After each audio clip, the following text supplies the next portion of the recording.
caqliga dadka waxaa loo qaybiyaa 4 nooc. haddaba adiga midkee ayaa tahay? 1. caqliga yar.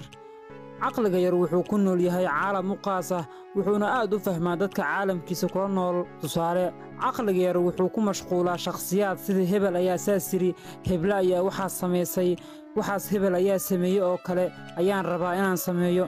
caqligaas kama fakaro inuu adduunka wax ku soo kordhiyo.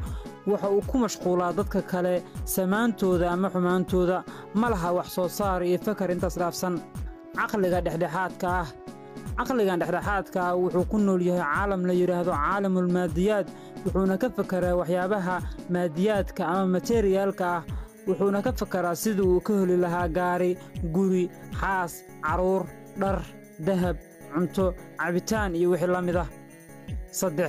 caqliga weyn. caqliga weyn wuxuu ku nool yahay caalamul afkaar ama caalamka fikradaha, wuxuuna ka fakaraa caqiido, wax soo saar, akhlaaq, horumar ummadaha iyo dawladnimada, falsafada, ka fakarid mustaqbalka adduunka iyo nolosha dambe ee aakhiro. 4.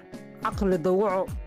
caqligan wuxuu ku nool yahay caalam u gaar ah, wuxuuna ka fakaraa inuu wax qiyaameeyo, inuu been sheego, inuu qof u nacamleeyo iyo inuu wax halleeyo.